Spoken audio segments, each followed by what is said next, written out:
எனக்கு அருமையானவர்களே, ஆண்டவராய் இயேசு கிறிஸ்துவின் இனிய நாமத்தில் உங்கள் ஒவ்வொருவருக்கும் என்னுடைய அன்பின் வாழ்த்துக்கள்.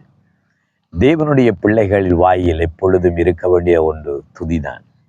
அதனால தான் சங்கீதக்காரன் சொல்கிறான், கர்த்தரை நான் எக்காலத்திலும் ஸ்தோத்தரிப்பேன், அவர் துதி எப்போதும் என் வாயில் இருக்கும் என்று சொல்கிறான். துதிப்பதே செம்மையானவர்களுக்கு தகுதியானது. தேவனுடைய பிள்ளைகளின் வாயில் எப்பொழுதும் இருக்க வேண்டியது துதி.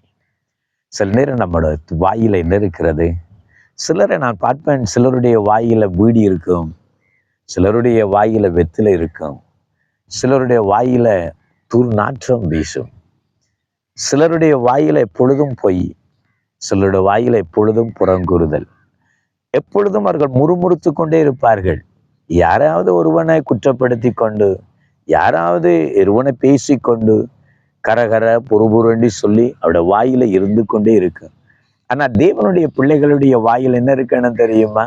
எல்லாவற்றுக்காகவும் ஸ்தோத்திரம் என்று சொல்ல வேணும்.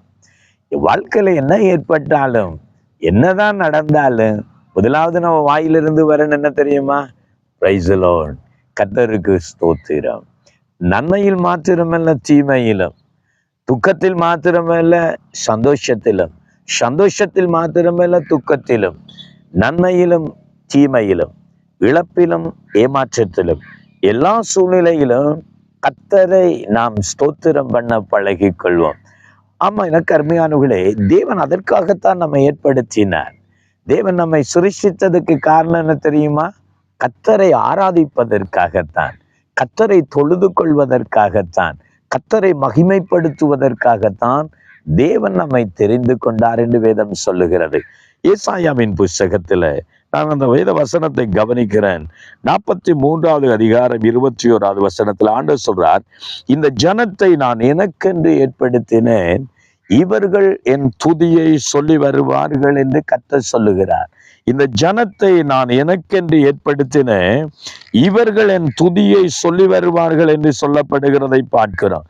அதனாலதான் ஏசாயாவின் புஸ்தகம் 42வது அதிகாரம் 8வது வசனத்திலே சொல்கிறார், என் நாமத்தை மகிமையை விக்கிரகத்துக்கும், என் துதியை அங்கே மனுஷனுக்கும் வேறு ஒன்றுக்கு நான் கொடுப்பதில்லை.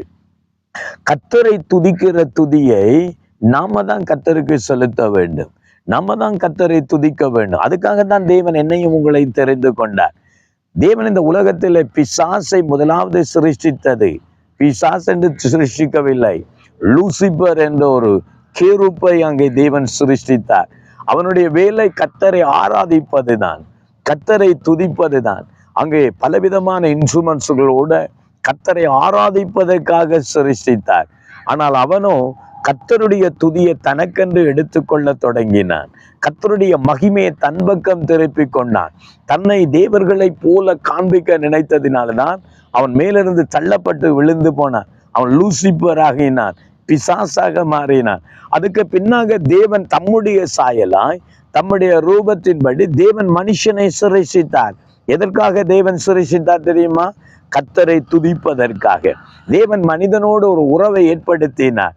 அங்கே பகலின் குளிர்ச்சியான நேரத்துல தேவன் தோட்டத்தில் வந்து மனிதனோடு பேசுவார், மனிதனோடு உறவாடுவினார். ஆனால் இன்றைக்கு மனிதர்கள் இதையும் இன்றைக்கு மறந்து விட்டு கர்த்தருடைய துதியை விக்கிரகத்துக்கும், தேவனுடைய மகிமையை வேறொன்றுக்கும் கொடுக்க பழகிவிட்டார்கள். எனக்கு அருமையானவர்களே, இன்றைக்கு உங்களுடைய வாயில் இருக்கிறது என்ன? கர்த்தரை துதிக்கிற துதி எப்பொழுதும் உங்கள் வாயில் இருக்கிறதா? எப்பொழுதும் கர்த்தரை நீங்கள் துதிக்கிற ஜனங்களா இருக்கிறீர்களா? காலையில் எழுந்தவுடனே கர்த்தரை துதியுங்கள், மாலையில் ஆண்டவரை துதியுங்கள், உங்களுக்கு நேரம் கிடைக்கும் போது கர்த்தரை துதியுங்கள். நல்ல துதி ஆராதனைகளை சபைகளிலே செய்யுங்கள், ஆராதனையிலே கர்த்தரை மகிமைப்படுத்துங்கள். அதற்காகத்தான் தேவன் நம்மை தெரிந்து கொண்டார். ஹல்லேலூயா! கர்த்தரை எக்காலத்திலும் எப்பொழுதும் ஸ்தோத்தரிப்போம். நம்முடைய வாயில நம் கர்த்தரையை உயர்த்துவோம், தேவனை மகிமைப்படுத்துவோம். ஜெபம் பண்ணுவோமா? கர்த்தாவே, என் வாழ்நாள் முழுவதும், என் வாலிப காலம் முழுவதும், என் முதிர் வயது முழுவதும், என் ஆண்டவரை உயிருள்ள நாள் முழுவதும் உண்மையே துதிக்க போகிறேன் என்று சொல்லி கர்த்தரை மாத்திரமே துதிக்க உங்களை அர்ப்பணிக்கிறீர்களா? ஜெபம் பண்ணுவோம். பிதாவே, இந்த நேரத்தில் இந்த வார்த்தையை கேட்கிறவர்கள் உம்மை துதிக்கிற உள்ளத்தையும் நாவையும் ஜனங்களுக்கு கொடுப்பீராக. சங்கீதக்காரனுக்கு தாவீது சொன்னதை போல, கர்த்தரை நான் எக்காலத்திலும் துதிப்பேன் என்று சொன்னதை போல, எப்போதும் துதிக்கிற உள்ளத்தை, நாவை கர்த்தர் கொடுப்பீரா.